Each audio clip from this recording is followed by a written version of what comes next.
দুনিয়া আমার, আখিরাতও আমার। দুনিয়া আমার, কবরও আমার, হাসরের ময়দানও আমার, মিজানও আমার, ফুলসিরাতও আমার। আমাকেই একা কবরে যেতে হবে, আমাকেই একা হাসরের ময়দানে দাঁড়াতে হবে, আমাকেই একা আমার আমলনামা আমাকেই নিতে হবে, আমাকেই একা মিজানের সামনে আমার আমলনামার হিসাব নিজেই পেশ করতে হবে, আমাকেই একা ফুলসিরাত পার হতে হবে। দোস্ত, কাউকে মিলবে না, কাউকে না। فإذا نفخ في الصور فلا أنساب بينهم يومئذ ولا يتساءلون। আল্লাহ তাআলা বলে, ইসরাফিল যখন দ্বিতীয়বারে সিংহায় ফু দিবে, কিয়ামতের মাঠ কায়েম হবে, হাসরের ময়দান কায়েম হবে। ফালা আনসাবা বাইনাহুম ইয়াউমাইদিন, সেদিন আল্লাহ বলে কেউ কারো বংশের, কেউ কারো আত্মীয়তার, কেউ কারো রক্তের কোনো পরিচয় দিবে না।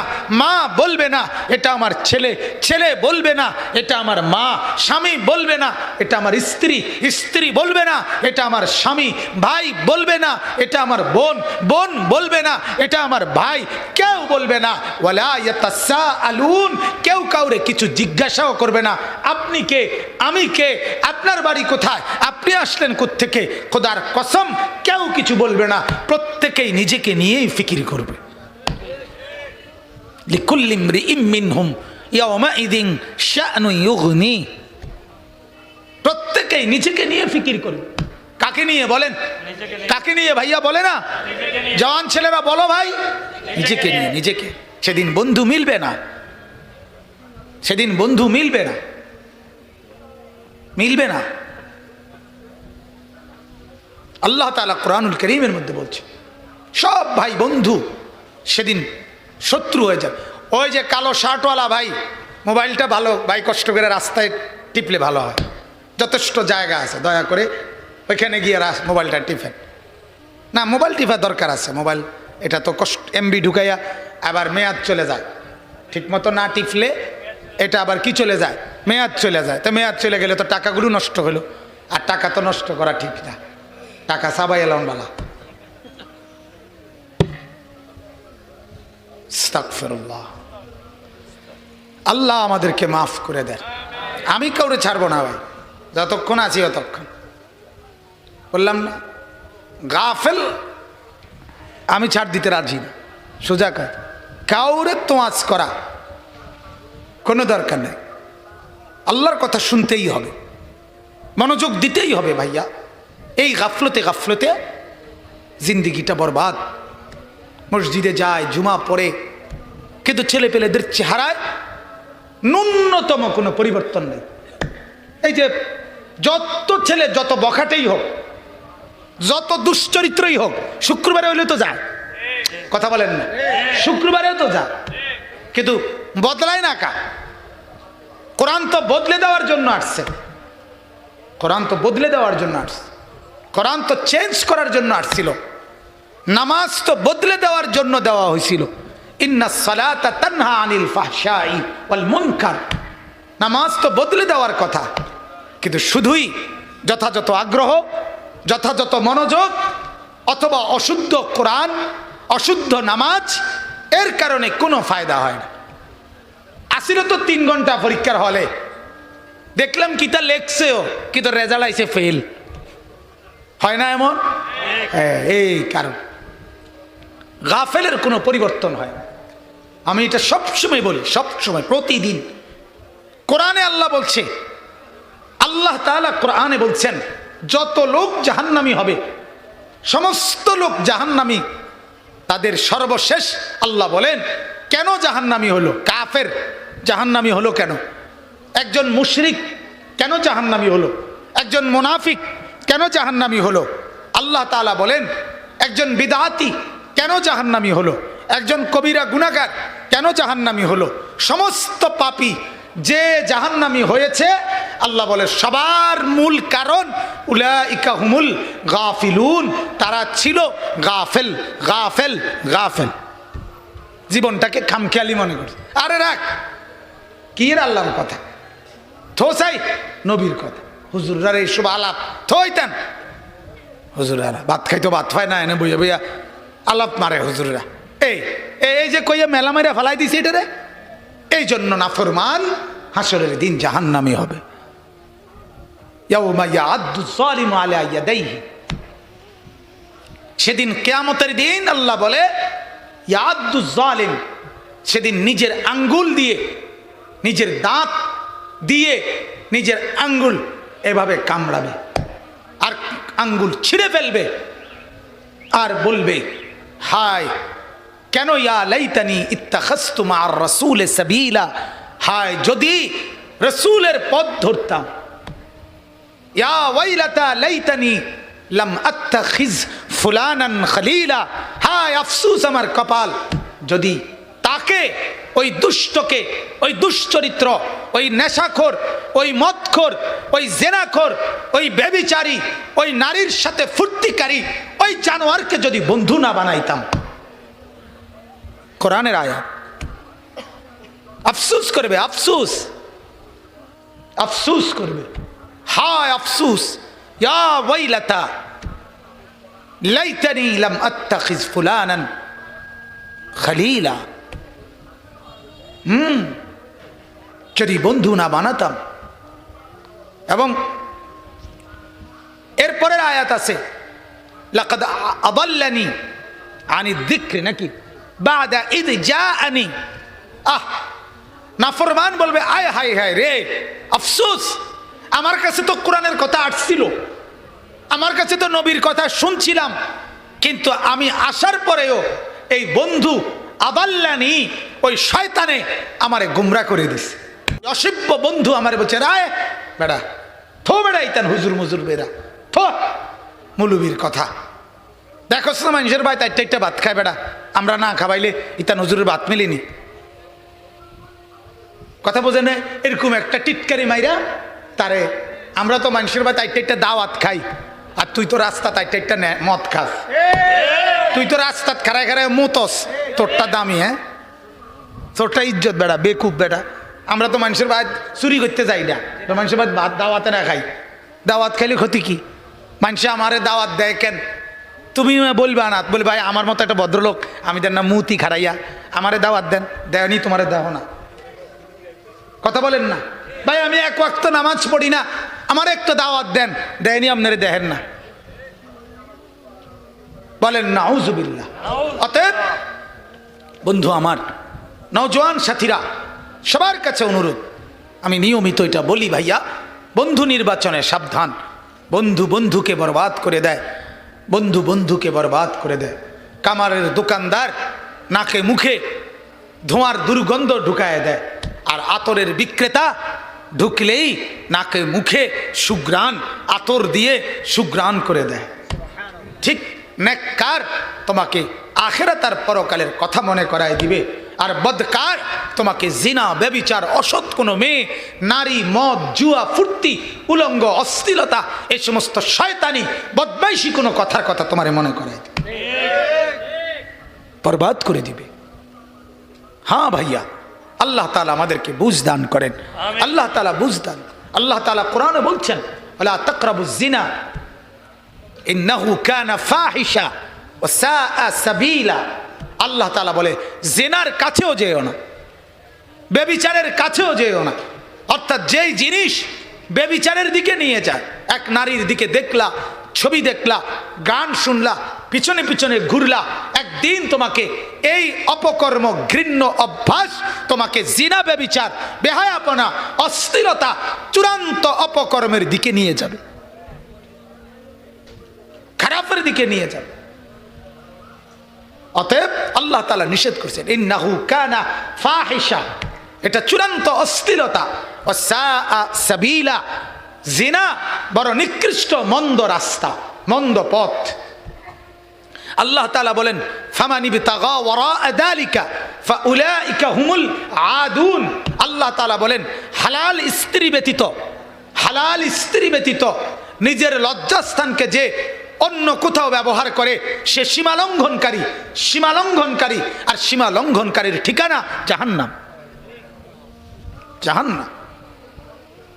আজকের নওজওয়ানদেরকে, আজকের যুবকদেরকে আরো খোলামেলা নিজের চরিত্র আর আখলাকের ব্যাপারে সংশোধন করা দরকার, আলাদা বলা দরকার, কাছে ডেকে বলা দরকার, বুকে জড়াইয়া বলা দরকার।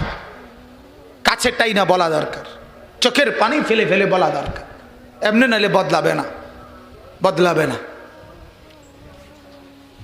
গত পরশুদিন আমি এক জায়গায় মাহফিলে গেছি।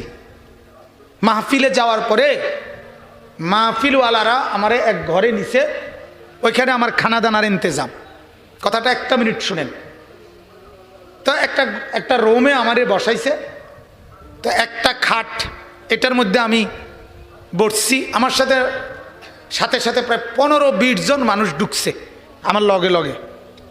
তো ওইখানে ওই রুমটার মধ্যে নিচে এক সাইডে দিয়া একটা হোগলা এবং কাঁথা বিছানো, একটা বালিশে সর্বোচ্চ 7 কিংবা 8 বছর হবে বয়স, এরকম একটা ছেলে শুয়ে রয়েছে।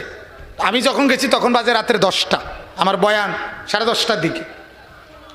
তো আমি ঢুইকা আপনার আমরাই 15-20 জন লোক কথাবার্তা বলতেছে আমার সাথে, আমিও কথা বলতেছি। ওই যে ছেলেটা, এই ঘরের ছেলেটা এখানে শোয়া, তার হাতে একটা বড় মোবাইল, এত বড়। এই মোবাইলটা দিয়া, একে বিশ্বাস করে, এই মোবাইলটা দিয়া বাচ্চাটা এক নজরে এটা যে টিপতেছে, চাইতেছে। এই যে এখানে এতগুলো মানুষ আমরা আসছি, 20টা মানুষের কম হবে না। আমি আইছি, বইছি, কথাবার্তা বলতেছি, প্রায় 15-20 মিনিট হয়ে গেছে। এই ছেলেটা একটা সেকেন্ড কত চোখটাও আলগে দিছে না যে মানুষ আইছে না কে আইছে। আপনি কল্পনা করেন, আপনি ভাবেন ছেলে পেলেদের হালাত কি। শেষ পর্যন্ত আমি বিরক্ত হইয়া একটা ধমক দিছি বাচ্চাটারে, এই বেটা তুই এনতে ওঠ, যা বেটা এন থেকে ভিতরে যা। আর এই বড় মোবাইল কার, চারটা তারে দিয়ে দে। ধমকাইয়ে তারে উঠাই দিছি। মানে আমার আর অসহ্য লাগতেছে যে এতটুকু ছোট্ট বাচ্চা, আপনি অবাক করেন না। একটা বার এখানে এতগুলো মানুষ আমরা আসলাম, তার কোনো নজরও মানে চোখটাও সরাইছে না সে কিন্তু। তাহলে আপনি বলেন আমাদের ছেলেদের হালাত কি। কোন 8 বছরের বাচ্চারে যদি মা বাবা বাচ্চার হাতে মোবাইলটা দিয়ে দেয়, বাহ, মা নিরাপদ। মূল হিসাব হইল মহিলা নিরাপদ। মহিলার হিসাব হইল বাচ্চার হাতে মোবাইল দিছি, এবার হাতে গান শুনুক, ছবি দেখুক, নাচ দেখুক, গেমস খেলুক, কার্টুন দেখুক, যেটা মনে কয়টা করুক, আমারে তো আর ডিস্টার্ব করে না, অতএব আমার আর কোনো সমস্যা নেই। তাহলে এভাবে কি জাতি টিকবে? কথা বলেন না। এভাবে সমাজ টিকবে? এভাবে আমাদের পরিবার টিকবে বলেন? এই জন্য এতটা কঠোর। এই জন্য বারবার বলি, প্রতিদিন বলি, সারাটা দিন বলি, ছেলেদেরকে ফিরান, মেয়েদেরকে ফিরান, নিজেদের বাচ্চাদের প্রতি নজর দেন। এটাই জন্য বলি। আল্লাহ তাআলা আমাদেরকে বুঝার তৌফিক দান করেন। চলেন কোরআনুল কারীমের 29 পারা, কোরআনুল কারীমের 68 নম্বর সূরা। সূরাটির নাম সূরায়ে কালাম। এই যে আমরা যে কলম দিয়ে লিখি, এই যে কলম, এই কলম সূরাটার নাম। 29 পারা সূরায়ে কালাম, 68 নম্বর সূরা। এই সূরার 7টি আয়াত, ছোট ছোট আয়াত আমি আপনাদের সামনে তেলাওয়াত করেছি। ইনশাআল্লাহ আর অল্প কিছু টাইম মোহতারাম হযরত মাওলানা সাদিকুর রহমান আল আজহারি দামাত বারাকাতুহুমুল আলিয়া, উনি আসার পূর্ব পর্যন্ত আসতেছেন কাছাকাছি। মূলত আসলে আমি তো ওয়াজ শুনতে আসছি। শামীম ভাইদের মাহফিল, সমাজ কল্যাণ পরিষদের নতুন কমিটি যখন আবার হয়েছে কয়দিন আগে, তখনও আমি কমিটির প্রথমেই ওনাদেরকে সামান্য কিছু নসিহতমূলক কথা বলার জন্যে মসজিদে একদিন আসছিলাম।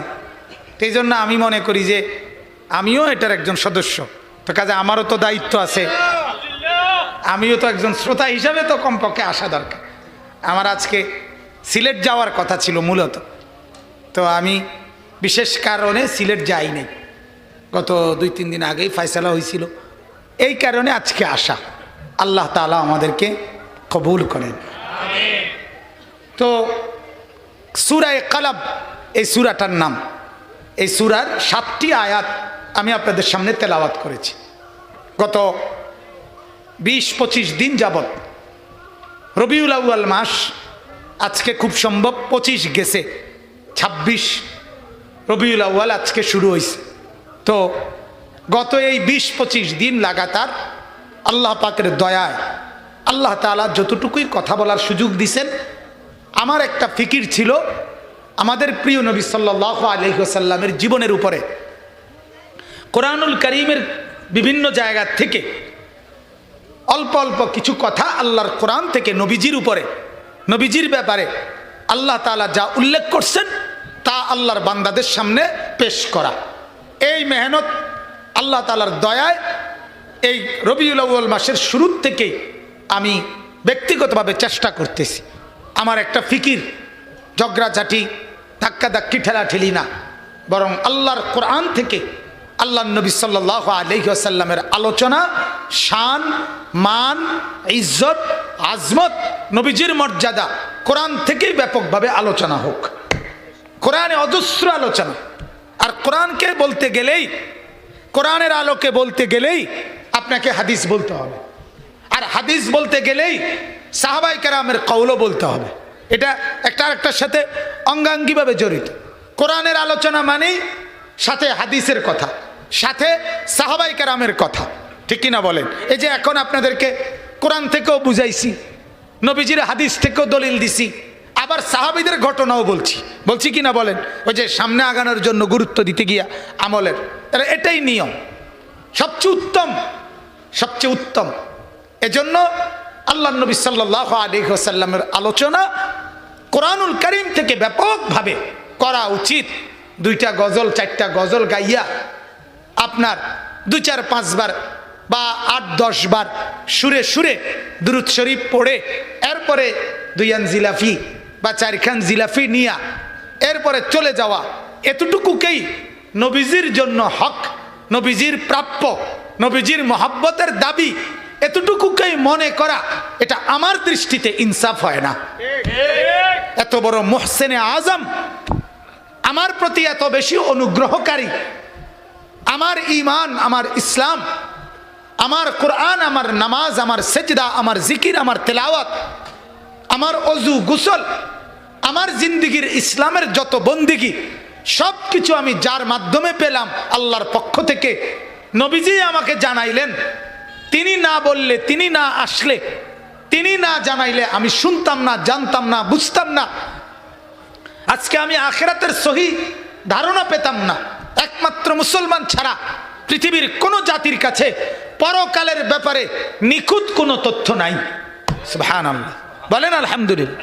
জানেন এটা হিন্দু ধর্মে তাদের কাছে মৃত্যু পরবর্তী কি হয় এই নিয়ে নিখুঁত সহি সঠিক কোনো ধারণা নাই। হিন্দুদের একমত একটা ধারণা হলো, একজন মানুষ হিন্দু ধর্মের মৃত্যুবরণ করলে কিছুদিন পরে আবার পুনরায় জন্ম হয়, পুনর্জন্ম, জন্মান্তরবাদ। এটা আপনার অর্থাৎ প্রথম জীবনে যদি পুণ্য কর্ম করে, ভালো কাজ করে, পরের জন্মে ভালো মানুষের আকৃতি দিয়ে আবার জন্ম নেয়। আর যদি প্রথম জীবনে চুরি বাট্টারি করে, পরের জীবনে ইন্দুর, বিড়াল, হ্যাঁ শুকর, কুকুর বা এই জাতীয় জিনিস হইয়া পরে জন্ম নেয়, পিঁপড়া, মশা, মাছি, এগুলো। হ্যাঁ মিয়া, এটা এদের বিশ্বাস। জন্মান্তর, পুনর্জন্ম, আবার হয় মানুষ। এইভাবে বলে ঘুরতে থাকে, অয়ার মরে, অয়ার মরে, সংবং নারী একটা কন আর কথা বুঝছেন কিনা? এই হলো। তাইলে আখিরাত আর পরকাল নিয়ে সঠিক কোনো ধারণা তাদের কাছে নাই। ইহুদি যারা, ইহুদি তাদের কাছে নাই। ইহুদিদের কথা হলো মৃত্যুর পরে আমরা হাসরের ময়দানে সর্বোচ্চ যদি আমাদের কারো শাস্তি হয় তাহলে 40 দিন হবে। 40 দিনের বেশি কোনো ইহুদির শাস্তি হবে না, এরপরে জান্নাত। বাহ, হাতের মামুর বাড়ি, কথা বুঝছেন না? এই হলো হাল। লান তামাসসানান নারু ইল্লা আইয়ামাম মাদুদা, আবার তাদের ইহুদি এবং খ্রিস্টানদের আকীদা যে জান্নাতে কেবল যাবে হয় ইহুদিরা অথবা খ্রিস্টানরা, আর কেউ জান্নাতে যাবে না। এটা হেরার গদ্দুয়ার কথা বুঝছেন? হ্যাঁ, কোরআনের আয়াত। আল্লাহ তাআলা বলেন ওয়াকালু লান নাদখুলাল জান্নাতা ইল্লা মান কানা হুদান আও নাসারা। আল্লাহ বলে, ইহুদিরা বলে, খ্রিস্টানরা বলে জান্নাতে কেউ যাবে না, যাবে শুধু ইহুদি এবং খ্রিস্টান। নাউজুবিল্লাহ। আমরা সব মায়ের মানে আমরা বাদ গেছি, তাই নেরা ব্যস্ত যাইব, বুঝছেন কথাটা? তানেরা সারা পৃথিবী সমস্ত ইহুদি খ্রিস্টান সবাই মিলে গোটা ইউরোপে তাদের নারীদেরকে সম্পূর্ণ উলঙ্গ অর্ধ উলঙ্গ করে রাস্তায় ছেড়ে দিছে। এর বিনিময়ে ওনারা বেহেশতে যাইব, আর রঙের আলাপের জায়গা নাই, পাগলামির আর জায়গা নাই। পৃথিবীতে অশ্লীলতার বেহায়াপনার তুফান ছুটায় দিছে। নাউজুবিল্লাহ, নাউজুবিল্লাহ। সেখান থেকে দেখে দেখে আমার দেশের বর্তমান আধুনিক মনা মেয়েরা নারী স্বাধীনতার স্লোগান দিয়ে নিজেদের পোশাক নিয়ে কথা বলে। বাংলাদেশের মাটিতে দাঁড়াইয়া বলে যে একটা মেয়ে সে এতটুকু পোশাক পরুক আর এতটুকু পরুক, এতে অন্যের অসুবিধা কি? আস্তাগফিরুল্লাহ। বাংলাদেশের মেয়ে বলছে। কি পরিমাণ নির্লজ্জ হইলে, কি পরিমাণ বেহায়া হইলে একজন মেয়ে এটা বলতে পারে? সরাসরি বলছে মিডিয়ার সামনে যে একজন মেয়ে এতটুকু কাপড় পরুক আর এতটুকু পরুক, অসুবিধা কি? আস্তাগফিরুল্লাহ। আল্লাহ তাআলা আমাদের মা আমাদের বোনদেরকে হেদায়েত দান করেন। আল্লাহ তাআলা আমাদের মা আর বোনদেরকে আখিরাতের ফিকির দান করেন।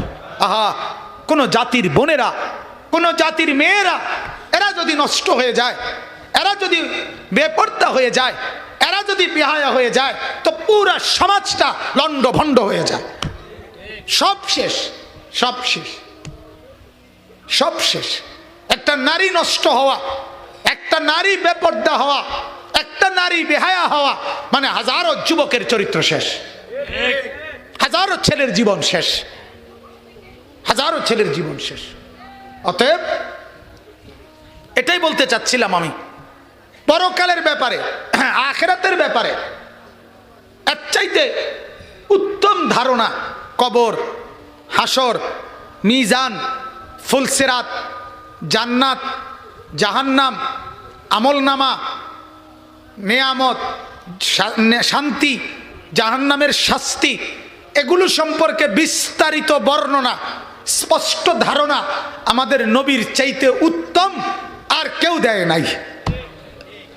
তাইলে এত কিছু যাকে নিয়ে পেলাম, এত কিছু সেই নবী সাল্লাল্লাহু আলাইহি ওয়াসাল্লামের জন্য শুধু কেবল আপনি 2-4-5 বার সুরে সুরে দুরূদ শরীফ পড়বেন, আর এটাই নবীর হক, এটাই নবীজি সাল্লাল্লাহু আলাইহি সাল্লামের জন্য মূল পাওয়া, এটাই নবীজির জন্য হাদিয়া। এটা কেমন হইতে পারে? উচিত তো ছিল আপনি সকালেও দুরূদ পড়বেন, বিকেলেও পড়বেন, দুপুরেও পড়বেন, রাতেও পড়বেন, ঘুমাইতেও পড়বেন, উঠতেও পড়বেন, দাঁড়িয়েও পড়বেন, বসেও পড়বেন, শুয়েও পড়বেন। উচিত তো ছিল এটা। নবী সাল্লাল্লাহু আলাইহি সাল্লামের প্রতি দুরূদ সারাক্ষণ পড়া উচিত, সারাক্ষণ, সারাক্ষণ, সারাক্ষণ। আল্লাহ তাআলা তো আমাদেরকে এটাই শিখাইছেন। 5 ওয়াক্ত নামাজ, 5 ওয়াক্ত নামাজ যে আমরা পড়ি এক বেলা না 5 বেলা, কথা বলেন না? সকাল, দুপুর, বিকাল, সন্ধ্যা, রাত। বেলার নামও তো আমরা কই এই 5টায়, সকাল, দুপুর, বিকাল, সন্ধ্যা, রাত। তো আল্লাহ তাআলাই তো শিখাইছেন আমার বন্ধুর দুরূদ সকালেও, দুপুরেও, বিকালেও, সন্ধ্যায়ও, রাতেও, ফজরেও, জোহরেও, আসরেও, এশাতেও, মাগরিবেও, প্রত্যেকটা ফরজেও, সুন্নতেও, নফলেও দুরূদ পড়তে বলছে কিনা বলেন? আল্লাহুম্মা সাল্লি আলা মুহাম্মদ ফজরে পড়তে হয়নি, জোহরে, আসরে, মাগরিবে, এশাতে, সকালে, দুপুরে, বিকালে, সন্ধ্যাতে, রাত্রে। তা আল্লাহ তাআলা আপনাকে দিয়ে দুরূদ পড়াচ্ছে। প্রতিদিন 5 ওয়াক্ত নামাজ পড়তে হয়। সপ্তাহে কিবার কিবার? মাসে কি কোন দিন কোন দিন? বছরের কোন দিন কোন দিন? না না, রবিউল আউয়াল, শুধু রবিউল আউয়াল, শুধু 12ই রবিউল আউয়াল, শুধু 12ই রবিউল আউয়াল। এটাই ইনসাফ। আল্লাহ তাআলা বললেন 5 ওয়াক্ত নামাজে পড়ো, প্রতিদিন পড়ো, সকাল দুপুর বিকাল সন্ধ্যা রাতে পড়ো, বারবার পড়ো, বারবার পড়ো, বারবার পড়ো। আপনি কমান কা কথা বলেন না। আচ্ছা, আরো একটা আশ্চর্য জিনিস শুনেন। নামাজের মধ্যে একজন ইমামের পিছনে পর্যন্ত, কথাটা খেয়াল করেন, আলহামদুলিল্লাহি রাব্বিল আলামিন, এই যে সূরা ফাতিহা ইমামের পিছনে ইমাম সাহেব পড়ে, আমরা শুনি, ঠিক কিনা বলেন না? আমাদেরকে পড়তে হয় না? পড়তে হয় আমাদের। আচ্ছা, এরপরে যে আরেকটা সূরা মিলায়, আলাম তারা অথবা কোরআনুল কারীমের যে কোনো খান থেকে, ওইটাও আল্লাহর জন্য পড়ে, ওইটা কি আমরা পড়তে হয়? আমরা শুধু শুনতে হয়। তাহলে খেয়াল করেন, নামাজের জামাতে আল্লাহ তাআলা সূরা ফাতিহা, অন্য সূরা আল্লাহ বলেন এগুলো আমার বিষয়, আমার জন্য, এইগুলো কমপক্ষে শুধু ইমাম সাহেব পড়ুক, তোমরা না পড়লেও চলবে, কিন্তু বন্ধুর উপরে দুরূদ ইমামও পড়তে হবে, মুক্তাদিও পড়তে হবে। কথা বলেন আল্লাহুম্মা সাল্লি আলা মুহাম্মদ। এই যে বসে যে দুরূদ শরীফ পড়ি আমরা নামাজের মধ্যে, এটা শুধু ইমাম সাহেব পড়লে চলে? মুক্তাদি পড়তে হয় কিনা? 10,000 মুক্তাদি হইলে 10,000ই পড়তে হয়। তাইলে বলেন, তার একটা উম্মত ঈমান যার আছে, মুসলমান যে, তাকে আল্লাহ তাআলা দুরূদ থেকে বাদ দিছে কাউরে? ছোট বড়, সাধারণ, আলেম, ইমাম, মুসল্লি, কাউরে বাদ দিছে কিনা বলেন? তাইলে বাদ দেয়নি আল্লাহ তাআলা, কারোরে কোন উম্মতকে বাদ দেয় নাই। ইমানদার প্রত্যেকেই আমার বন্ধুর দুরূদ পড়তে হবে। ইমানদার প্রত্যেকেই সারাদিন 5 ওয়াক্ত নামাজে দুরূদ পড়তে হবে। আবার যদি রাত্রে তাহাজ্জুদ পড়ে তখনও দুরূদ পড়ো, আবার যদি সকালে ইশরাক পড়ে তখনও দুরূদ পড়ো, একটু পরে যদি চাশতের নামাজ পড়ে তখনও আবার দুরূদ পড়ো, রাত্রিবেলা যদি আওয়াবিনের নামাজ পড়ে মাগরিবের পরে তখনও দুরূদ পড়ো। তো দুরূদ ছাড়া কখন? কথা বলে কখন? তাহলে এজন্য আল্লাহ নবী সাল্লাল্লাহু আলাইহি ওয়াসাল্লামের উপর দুরূদ পড়া দরকার। বেশি বেশি বেশি বেশি বেশি বেশি বেশি বেশি আমরা পড়বো ইনশাআল্লাহ। বলেন ইনশাআল্লাহ। আমার শায়েখ আরিফ বিল্লাহ আল্লামা মুফতি মুশতাকুন নবী সাহেব বলে, কমপক্ষে সকালে 100 বার, মাগরিবের পরে 100 বার, কমপক্ষে প্রতিদিন 200 বার রাসূলুল্লাহ সাল্লাল্লাহু আলাইহি সাল্লামের দুরূদ প্রত্যেকের পড়া উচিত। কয়বার? এটা নির্ধারিত না। এর থেকে কম পড়লেও গুনাহ হবে না, এর থেকে বেশি পড়লেও কি হবে না? গুনাহ হবে। পড়লেই নেকি, পড়লেই নেকি, পড়লেই নেকি। একবার পড়লে আল্লাহ নবী সাল্লাল্লাহু আলাইহি সাল্লাম বলেন, সাথে সাথে আল্লাহ তাআলা তার উপরে 10টা রহমত নাজিল করবেন, 10টা নেকি দান করবেন, 10টা গুনাহ মাফ করবেন, এবং আল্লাহর কাছে তার মর্যাদা 10 গুণ বাড়িয়ে দেবেন। তাহলে 100 বার পড়লে হিসাব করে, 200 বার পড়লে, 500 বার পড়লে। এই জন্য এক সাহাবী বলছিলেন, ইয়া রাসূলুল্লাহ, আমি চাই দিবারাত্রি আমার ফরজ ইবাদতের, ওয়াজিব ইবাদতের পরে সারাক্ষণ আপনার উপরে দরুদ পড়ি। নবী বলেন, এটা বড়ই উত্তম। এজন্য আল্লাহ নবী সাল্লাল্লাহু আলাইহি ওয়াসাল্লামের মহব্বত, ভালোবাসা, দুরুদ নির্দিষ্ট কোনো মাসে, নির্দিষ্ট কোনো দিনে, নির্দিষ্ট কোনো বছরের সাথে সম্পৃক্ত নয়। আল্লাহ তাআলা বুঝার তৌফিক দান করে। চলেন এবার আয়াতের তরজমাটা বলি। এই আয়াতের মধ্যে আল্লাহ তাআলা কি বলতে চাচ্ছেন? আল্লাহ তাআলা একটা ছোট্ট কথা বললে বুঝবেন আয়াতটার মূল বক্তব্যটা কি। আয়াতের মূল বক্তব্য হলো, আল্লাহ তাআলা নবীকে বলছিলেন আগেই, বন্ধু আপনি যখন ইসলামের দাওয়াত দিবেন, প্রথম দিন থেকে শেষ দিন পর্যন্ত আপনার বিরুদ্ধে কোনো কাফের, বেঈমান, মুশরিক যদি কিছু বলে, আপনি দাওয়াত দিবেন, আর আপনারা যদি পাল্টা কিছু বলে, তো জবাব আপনি দিবেন না, আমি দেব। কে দিবে? আল্লাহ তাআলা দিবেন। আল্লাহ তাআলা, আল্লাহ তাআলা দিবেন। তো এইটারই আল্লাহ তাআলা একটা নমুনা এই সূরাটার শুরুতে আল্লাহ তাআলা পেশ করছে। আগে আছে আরো, যেমন যেদিন প্রথম আল্লাহর নবী সবাইকে খোলামেলা মক্কার কুরাইশদেরকে দাওয়াত দিছেন কালেমার, সেদিন আবু লাহাব বলছিল, মুহাম্মদ তাব্বান লাক আলি হাযা জামাআতানা, তুমি ধ্বংস হও মুহাম্মদ, এজন্য বুঝি আমাদেরকে ডাকছো এর লেগা? তো আল্লাহর পাক সাথে সাথে বললেন, বন্ধু আপনি জবাব দিবেন না, আমি জবাব দিচ্ছি, আমি দিচ্ছি। তো আল্লাহ তাআলা জবাব দিছেন, তাব্বাত ইয়াদা আবি লাহাব ওয়া তাব্বা। আল্লাহ তাআলা বলেন, আবু লাহাব তোর দুই হাত, যে দুই হাত তুই উঁচা করেছিস আমার নবীর বিরুদ্ধে, সেই দুই হাত আমি আল্লাহ ধ্বংস করে দেব, আর তোর পুরা বডি পুরাটাই ধ্বংস করে দেব। এই জবাব দিছে কে? নবীজিকে বলতে বলেন। আরেকটা আছে, আমাদের নবী সাল্লাল্লাহু আলাইহি সাল্লামের উপর একবার 15 দিন কোরআন নাজিল বন্ধ ছিল। তো মক্কার সব কাফেররা বলতে লাগছে যে মুহাম্মদের খোদা মুহাম্মদকে ছেড়ে দিছে, মুহাম্মদের খোদা আর এখন মুহাম্মদের সাথে সম্পর্ক নাই, নাউজুবিল্লাহ। সবাই যখন বলতে লাগছে, তো আল্লাহ তাআলা বলছে, বন্ধু আপনি জবাব দিয়েন না, আমি জবাব দিচ্ছি। তো আল্লাহ তাআলা 15 দিন পরে কোরআনের আয়াত নাজিল করে জানালেন, ওয়াদ-দুহা ওয়াল-লাইলি ইযা সাজা মা ওয়াদ্দাআকা রাব্বুকা ওয়া মা ক্বালা। আল্লাহ তাআলা বলে, বন্ধু আলোকিত সূর্যের কসম, অন্ধকার রাতের কসম, আমি কসম করে বলছি আমি আপনাকে ত্যাগ করি নাই, আমি আপনার উপরে রাগ করি নাই, আমি আছি আপনার সাথে, আমি আপনাকে নিয়েই আছি। এই যে জবাব দিছে কে বলেন? ঠিক এখানে এরকম মক্কার কাফেররা নবীজির বিরোধিতায় বলতে লাগছে, শুরু করছে মানুষের কাছে যে মুহাম্মদ একটা পাগল, নাউজুবিল্লাহ, মুহাম্মদ পাগল। পাগল নবীকে বলছে, কি কারণে বলছে? তারা একটা যুক্তি দেখাইছে। যুক্তিটা কি? নবী সাল্লাল্লাহু আলাইহি ওয়াসাল্লাম, দুইটা যুক্তি। নবীজি যখন কোরআন নাজিল হতো, তখন হযরতে জিবরাইল যখন নবীজির উপরে কোরআন নাজিল করতেন, তখন নবীজি একদম সবার থেকে আলাদা হয়ে যেতেন, চেহারা একদম লাল হয়ে পুরা শরীর থেকে দরদর করে ঘাম ঝরতো, দেখলেই মনে হইতো নবীকে তখন অন্যরকম। তো মক্কার কাফেররা বলতো, দেখো মুহাম্মদ নাউজুবিল্লাহ পাগল, এই জন্যই মাঝে মাঝে তার চেহারা সুরত অন্যরকম হয়ে যায়, নাউজুবিল্লাহ। এটা যে ওয়াহি, এটা যে জিবরাইলের আগমন, এটাকে তারা বিকৃত করে নবীকে পাগল বলতো, নাউজুবিল্লাহ। 2 নাম্বার, তারা বলতো আমরা কেন পাগল বলি?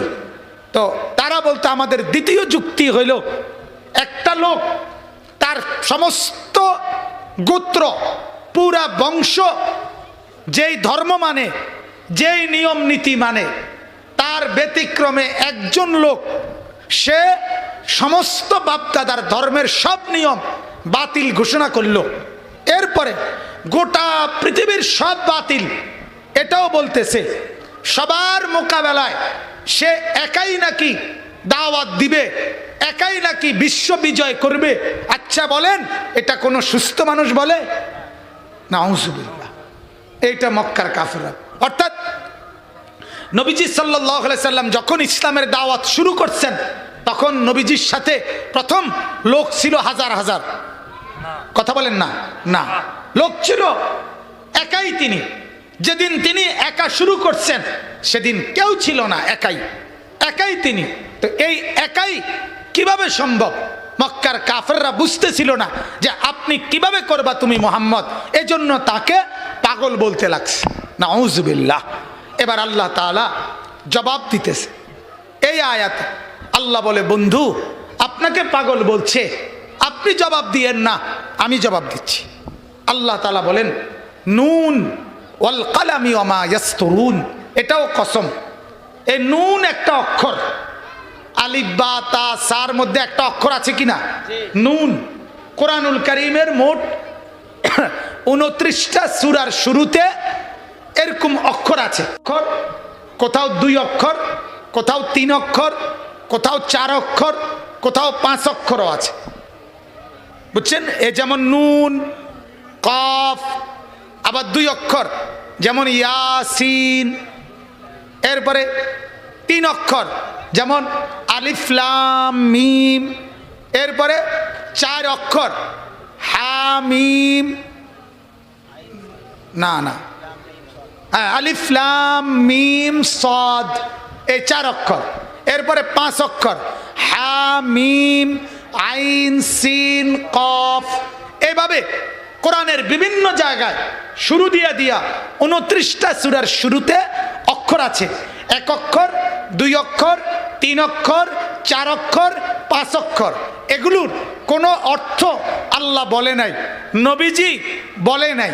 সাহাবীদের সামনে শুধু চ্যালেঞ্জ করছে আল্লাহ মক্কার কাফেরদের কাছে যে তোমরা তো বুদ্ধিমান, তোমরা তো চালাক, তোমরা তো কথায় কথায় বলো যে আমার বন্ধু মুহাম্মদ কোরআন নিজে বানাইছে, নিজে নিজে লেখছে, তাইলে এই অক্ষরগুলোর অর্থ কি তোমরা বলো। 1450 বছরের ভিতরে আজকের দিন পর্যন্ত কোনো বেঈমান বলতে পারে নাই এগুলোর অর্থ কি। সুবহানাল্লাহ, এতে প্রমাণিত কোরআন আল্লাহর পক্ষ থেকে। এরপরে আল্লাহ বলেন ওয়াল কালাম, আমি আল্লাহ কসম করছি কলমের। কিসের বলেন না, কিসের? কলমের কসম। এই যে কলম, এখানে আল্লাহ তাআলা কলম বলতে কি বুঝাইছেন আমি বলতেছি। এরপর আল্লাহ বলেন আমা ইয়াসতুরুন, এবং আমি আল্লাহ তাআলা কসম করতেছি এই কলম দিয়ে যা কিছু লিখছে, লেখা হইতেছে, সমস্ত লেখার লেখনি যা লিখছে কলম দিয়ে, সব লেখার কসম। কলমেরও কসম, কলম দিয়ে যা কিছু লেখা হলো সেই সমস্ত লেখা, সেই সমস্ত কথাগুলো, সেগুলোরও কসম। কসম করে আল্লাহ বলেন মা আনতা বিনিআমাতি রাব্বিকা বিমাজনুন। বন্ধু, কসম করে বলছি আমি আল্লাহর নিয়ামত পেয়ে আপনি নিয়ামতে ধন্য, আপনি পাগল নন। বিমাজনুন, আপনি পাগল না, বরং আপনি আমার নিয়ামতে নিয়ামতে ধন্য, আপনি আমার নিয়ামতে পূর্ণ। আমি আল্লাহ সবচেয়ে বেশি নিয়ামত আপনাকে দিয়েছি। ওয়ালাল আখিরাতু খায়রুল লাকা মিনাল উলা, দুনিয়াতেও দিছি, আখিরাতে আরো দেব। আল্লাহ বলেন ওয়ালা সাউফা ইউতিকা রাব্বুকা ফাতারদা, আপনাকে আমি এই পর্যন্ত দেব যেই পর্যন্ত দিলে আপনি নিজেই খুশি হয়ে যাবেন, এত বেশি। ইন্না আতাইনা কাল কাউসার, আপনাকে আমি দিয়েছি অনেক কল্যাণ, এমনকি হাউজে কাউসার।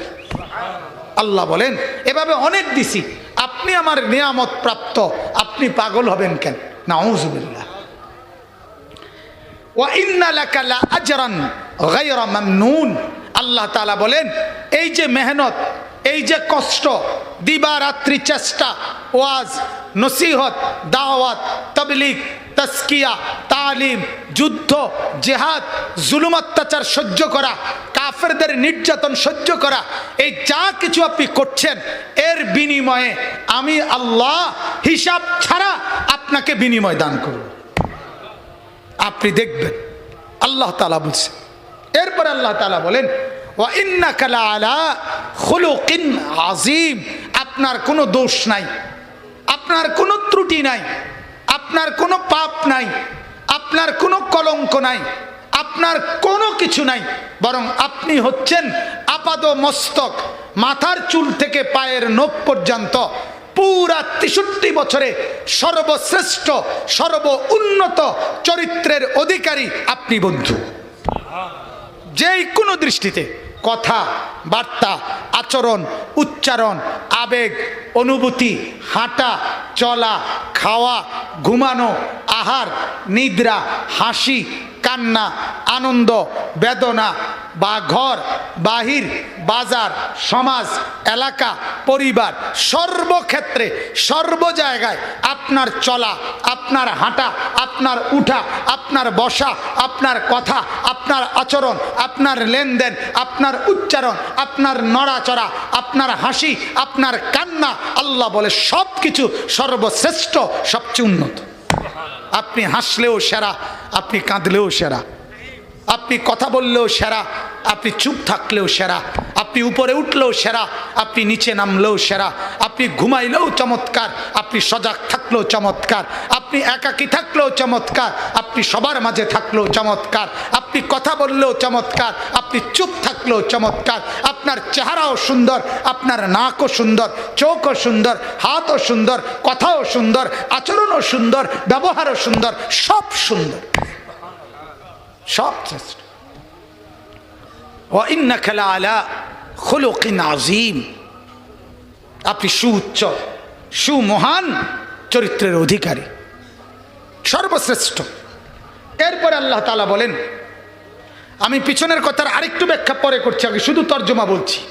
আল্লাহ তাআলা বলেন ফাসাতুবসিরু ওয়া ইউবসিরুন, আল্লাহ তাআলা বলেন শোনেন, আপনাকে তো আমি বললাম আপনি পাগল না, আপনাকে আমি হিসাব ছাড়া বিনিময় দেব, আপনার চরিত্র সর্ববিষয়ে সর্বশ্রেষ্ঠ।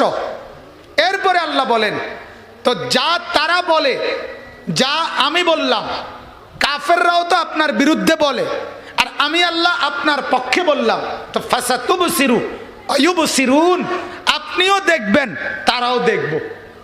খেলাটা কি হয়, এই কয়টা দিন বলতে থাকেন, এই কিছুদিনের মধ্যেই দেখবেন মক্কা বিজয় হইয়া আপনার কদমের নিচে, কিছুদিনের মধ্যেই দেখবেন মদিনা আপনার অনুগত, কিছুদিনের মধ্যেই দেখবেন সারা জগৎ আপনার দিন পৌঁছে গেছে, রোম বিজয় হইছে, পারস্য বিজয় হইছে, দলে দলে মানুষ কালেমা গ্রহণ করে আপনার দলভুক্ত হয়েছে। তখন বুঝবে তারা, আপনিও দেখবেন তারাও দেখবে, বিআইয়িকুমুল মাফতুন, কারা আসলে পাগল, পাগল কে, তখন আপনিও দেখবেন তারাও দেখবে। বিআইয়িকুমুল মাফতুন, মুসিবতে পড়ছে কে, ফিতনাতে পড়ছে কে, ধোকা খাইছে কে, পাগল হইছে কে, এটা তারাও দেখবে, আপনিও দেখবেন। এরপরে আল্লাহ বলেন, শেষ আয়াত, আল্লাহ তাআলা বলেন, ইন্না রাব্বাকা হুয়া আ'লামু বিমান দাল্লা আন সাবিলিহি ওয়া হুয়া আ'লামু বিল মুহতাদিন। আল্লাহ তাআলা বলে, বন্ধু আপনি ঘাবড়াবেন না, আপনি মন খারাপ করবেন না, বরং আমি আল্লাহই জানি কে গুমরা আর কে হেদায়েতওয়ালা, পথভ্রষ্ট কে আর পথ প্রাপ্ত কে আমি জানি, আমি ফয়সালা করব। আপনি আপনার দাওয়াত, আপনি আপনার মিশন, আপনি আপনার মেহনত, আপনি আপনার প্রচারণা এটা করতে থাকেন, করতে থাকেন। এই 7 আয়াতের তর্জমা বলা শেষ। এবার আমার শেষ কথা হইল আপনাদের কাছে, সেটা হলো আল্লাহ তাআলা বলছেন, আমি আল্লাহ কসম করছি কলমের, কিসের, কলমের, এবং কলম যা লিখে তার, দুইটা কসম। কলম বলতে কি, কলম বলতে প্রথম তাফসির হলো প্রসিদ্ধ তাফসির, তাফসিরের মধ্যে লিখছে, বিভিন্ন সাহাবী বর্ণনা করছে, কলম বলতে আল্লাহ তাআলা এখানে বুঝাইছেন এই কুল কায়নাত সৃষ্টি করার পূর্বে আল্লাহ তাআলা একটা প্রথম আল্লাহ তাআলা একটা কুদরতি কলম বানাইছিলেন। ওই কলমকে আল্লাহ তাআলা বলছেন উক্তুব, লেখো। কলম বললেন কি লিখব, তো আল্লাহর কুদরতে কলম বলছে, তো আল্লাহ তাআলা বলছে আমি আল্লাহ আমাকে বাদ দিয়ে যত মাখলুক, যত সৃষ্টি, মানুষ বলো, জিন বলো, জন্তু বলো, জানোয়ার বলো, আসমান বলো, জমিন বলো, ফেরেশতা বলো, আর যাই বলো, আমি আল্লাহ যা কিছু বানাবো কিয়ামত পর্যন্ত সব কিছুর তাকদীর তুমি কলম লেখো, লেখো সব কিছু। কলম শুধু লিখছে তো লিখছে, লিখছে তো লিখছে, লিখছে তো লিখছে, লিখতে লিখতে আসমান, জমিন, চন্দ্র, সূর্য, গ্রহ, নক্ষত্র, মানুষ, জিন, নবী, সাধারণ মানুষ, ফেরেশতা, পশু পাখি, কীট পতঙ্গ, জন্তু জানোয়ার, মাটি, স্রোত, যা কিছু, সোজা কথা সব কিছু আল্লাহকে বাদ দিয়ে কোনটা কতক্ষণ কিভাবে কি করবে কি করছে সব কিছুর তাকদীর আল্লাহ তাআলা ওই কলমকে দিয়ে লেখায় দিয়েছে। এটারেই আমরা তাকদীর বলি। আমরা যে বলি তকদির, ওয়াল কদরি খাইরিহি ওয়া শাররিহি মিনাল্লাহি তাআলা। এটাই আল্লাহ তাআলা হযরত আব্দুল্লাহ ইবনে আব্বাস বলেন, তাফসিরে মাআরিফুল কোরআনে লিখছে, আসমান ও জমিন সৃষ্টির 50,000 বছর আগে আল্লাহ তাআলা এই তাকদীর কলম দিয়ে লেখা এনেছে। এজন্য এই যে আপনি হাসি দিলেন, আপনি মৃত্যু পর্যন্ত মোট কতটা হাসবেন এটা তাকদীরে লেখা আছে। আপনার চোখ থেকে কত ফোঁটা পানি পড়বে তাকদীরে লেখা আছে। আপনার মুখে লোকমা উঠবে কয়বার তাকদীরে লেখা আছে। আপনি কদম ফেলে হাঁটবেন কয়বার, বসবেন কয়বার, ঘুমাবেন কয়বার, সব কিছু স্রোত, নদীতে স্রোত বইবে কয়বার, সূর্য উঠবে কয়বার, ডুববে কয়বার, মানে কুল কায়নাতের, শুধু মানুষ না সব কিছুর তাকদীর আল্লাহ তাআলা লিখে রাখছে। তাহলে এই যে তাকদীর লিখছে, এখন বলেন তো এই সব কিছুর মাখলুকাতের তাকদীর যে লিখছে, এই লেখাগুলো কমপক্ষে 2 পৃষ্ঠা। কথা কন না, অনেক কিনা? কথা বলেন না, অনেক কিনা? তো আল্লাহ তাআলা বলেন, বন্ধু এই যতগুলো তাকদীর লিখছি সমস্ত লেখা সবটার কসম আপনি পাগল না। আমি কলমেরও কসম করলাম। আল্লাহ শুকর, আমার ওয়াজ শেষ। এরশাদ ভাই, আমি আর পারতাম না, আমার আর গলা চলতেছে না, অসম্ভব কথা, আমার আর গলা ছিঁড়ে যেতেছে। এটা কোনো কথা হইল না। ওই বেটারে আপনারা কি দাওয়াত দিচ্ছেন শামীম ভাই, আমি বুঝলাম না। আমি তো মনে হচ্ছে 15-20 মিনিট কথা, চা খালেও হবে না, আমার গলা ব্যথা করতেছে। আমি না অসুস্থ শামীম ভাই, সব মেয়ে এতক্ষণ ধরে কি বুঝতেছেন? আসলে এত কথা না, আর কে শুনবে? কি এর কালেকশন করব? কালেকশন পরে করে লইব। এতক্ষণ তো বইয়া রয়েছে শুধু মহব্বতে, এতক্ষণ বুঝি বইয়া থাকে মানুষ। 11টার উপরে বাজে।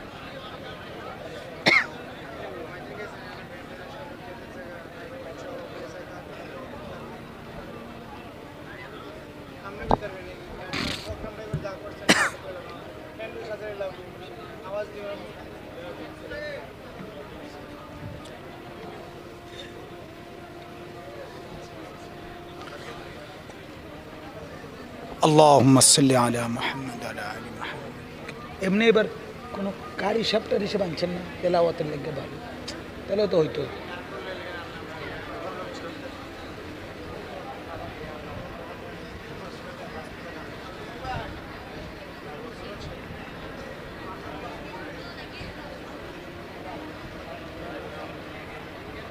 পান্নার ফুল খরচ করা নিয়ে কথা না, কথা হইল সে তো বেটা বইতার্থ না, মোড়া দাদা মানুষ।